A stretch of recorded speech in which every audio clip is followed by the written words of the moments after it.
Welcome back to Fantasy League Fantastico Roundtable for Week 6 of the NFL. I'm Bud, and joining me, here we go. You all know him, you love him. It's Bud. Hey, Bud. How you doing, Bud? Oh, feeling fantastic. How are you?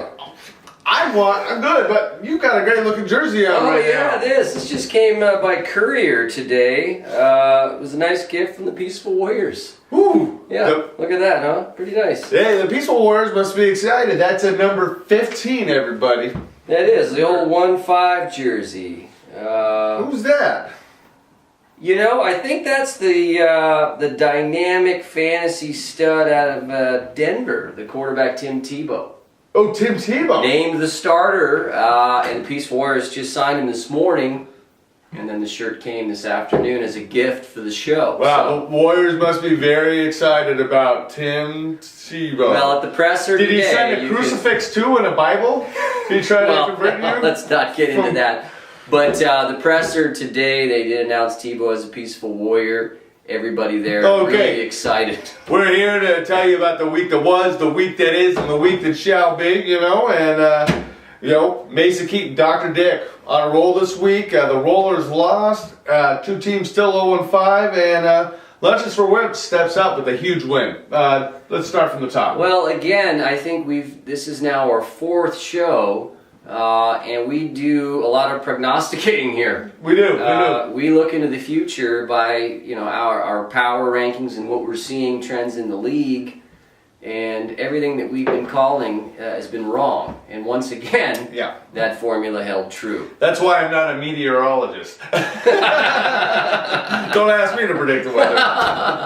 Okay. But yes, I mean, again, you saw the Peaceful Warriors come out and pull a huge upset, pulling everything off the scrap heap to win. You saw, again, the Boone Humper fell big for their fifth loss. Yeah. But you had a screamer in the Mason Keat Colby coming back and winning by 7. We did call that game, but, almost again lost that one. Redonkulous was my darling of the week. My pick going forward with all the talent, but again, and we'll go through this later tonight, they lose, and we're just, I'm at odds as to what the problem is there. Oh, the Redonkulous, as I said last week, this team is snake bit, and no matter what, they can't win for losing, and no matter what they do, it's just not the right thing. Ladies and gentlemen, those in the audience, I know we are expanding far beyond our normal viewing audience. 49 points, a point left on bench for Redonkulous. It's PLOB. Wow. Plop. 49, like in football, yards after catch. Yak. PLOB is quite possibly one of the most important fantasy football indicators of luck and skill. What are your thoughts? Well, I think when you go inside the numbers on some of these teams, you start to see what's really happening. Sometimes these teams are hit by injury, sometimes they've just got a run of bad luck, and sometimes they're just poorly managed. Yeah. And I think that folks had been screaming about Redonkulous having all sorts of personnel issues, injuries, and things. But through the waiver wire, really assembled what I said last week was the strongest looking team, yet 0-5. And he leaves, he picks up these people. He leaves them on their bench. He doesn't play them. You pick them up. You got to play these people. Roll that hot hand. He leaves 49 points left on his bench. He loses by... And another team to lose was the Rollers, the Peaceful Warriors. He left a lot of points on his bench.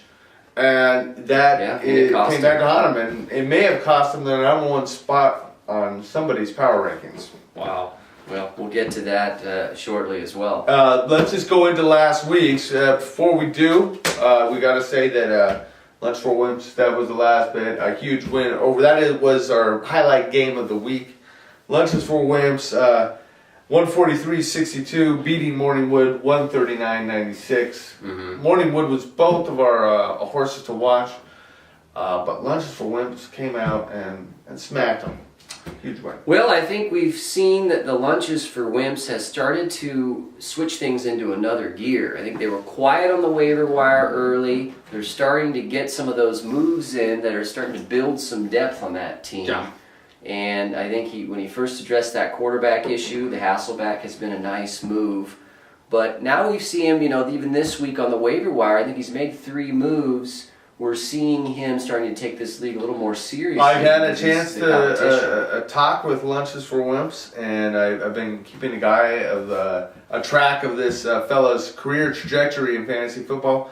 I've never seen him more intense in a year, and I believe you've heard the same thing from his camp. Well, I know he's been in touch with other general managers. I don't know what those conversations were, but I think he's getting a feel for, who's out there and maybe some tendencies, because he's new to the league, his first year taking over Wayne Tar-Liv's.